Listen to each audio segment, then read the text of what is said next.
Assalamualaikum warahmatullahi wabarakatuh. Perkenalkan, saya Siti Sarah dari kelas M231. Pada kesempatan kali ini, saya akan menyampaikan terkait dengan resume dari materi bab 4, yaitu teknik penyampaian atau delivery dalam public speaking. Jadi, penyampaian atau delivery merupakan cara kita menyampaikan pesan kepada audiens. Dalam public speaking, bukan hanya apa yang kita sampaikan, akan tetapi bagaimana cara kita menyampaikannya sangat menentukan keberhasilan komunikasi tersebut. Menurut Hamilton 2020, terdapat 4 metode penyampaian, yaitu yang pertama, impromptu, berbicara secara spontan tanpa persiapan. Kemudian yang kedua, manuskrip, yaitu membaca teks secara lengkap. Yang ketiga, memorize atau hafalan, yaitu menghafal seluruh materi. Dan yang keempat, extemporaneous, yaitu menggunakan catatan singkat. Nah, jadi dari keempat metode tersebut, metode yang paling disarankan adalah extemporaneous karena lebih fleksibel dan terlihat lebih alami.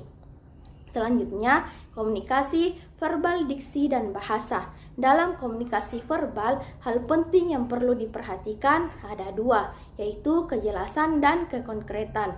Nah, yang pertama kejelasan atau clarity, yaitu menggunakan bahasa yang mudah dipahami. Kemudian yang kedua kekonkretan, yaitu menggunakan kata-kata yang jelas dan mudah dibayangkan. Oleh karena itu, sebagai calon guru, kita harus mampu menggunakan bahasa sederhana yang sesuai dengan audiens, terutama siswa sekolah dasar, agar mudah dipahami oleh siswa. Kemudian, teknik vokal atau the voice, yaitu suara merupakan alat utama dalam berbicara. Teknik vokal ini meliputi yang pertama volume. Nah, jadi vokal itu harus cukup keras dan jelas sehingga dapat didengar oleh seluruh audiens, termasuk yang berada di bagian belakang. Kemudian yang kedua, nada atau pitch. Jadi gunakan variasi tinggi dan rendah agar penyampaian itu tidak monoton dan lebih menarik. Kemudian yang ketiga, kecepatan tempo. Sesuaikan dengan situasi, jangan terlalu cepat atau terlalu lambat. Kemudian yang keempat, jeda atau pause, yaitu memberi waktu kepada audiens untuk memahami informasi yang disampaikan. Kemudian yang terakhir yaitu artikulasi. Jadi pengucapan itu harus jelas agar tidak menimbulkan kesalahpahaman. Penggunaan teknik vokal yang baik dapat membuat penyampaian lebih menarik, mudah dipahami, dan tidak membosankan. Selanjutnya, komunikasi nonverbal atau bahasa tubuh. Komunikasi nonverbal memiliki pengaruh besar dalam penyampaian pesan. Jadi, yang pertama yaitu kontak mata. Agar dapat membangun hubungan dengan audiens, dilakukan secara bergantian kurang lebih 3 detik. Yang kedua, gestur tangan. Nah, untuk mempertegas ucapan dan harus terlihat alami. Kemudian yang ketiga, postur dan pergerakan, yaitu dengan berdiri tegak, rileks, dan bergerak dengan tujuan. Komunikasi nonverbal bahkan memiliki pengaruh yang besar dalam penyampaian pesan. Kemudian, penggunaan alat bantu visual. Media visual seperti PowerPoint atau Canva digunakan sebagai alat bantu dalam presentasi, bukan sebagai fokus utama.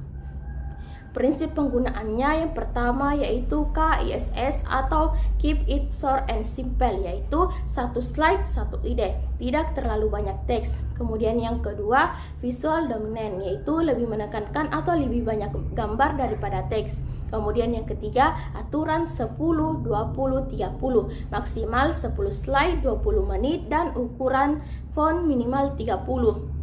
Keempat, tidak membaca slide. Slide hanya sebagai pendukung, bukan untuk dibacakan, karena pembicara adalah fokus utama, bukan slide. Dan yang terakhir yaitu relevansi bagi guru SD. Bagi mahasiswa PGSD, teknik delivery sangat penting karena guru adalah public speaker setiap hari. Guru disarankan menggunakan metode extemporaneous, menggunakan bahasa sederhana, serta memanfaatkan variasi suara untuk menjaga perhatian siswa. Baik, itu penjelasan dari saya terkait dengan resume materi bab 4, teknik penyampaian atau delivery. Nah, sekian dan terima kasih. Wassalamualaikum warahmatullahi wabarakatuh.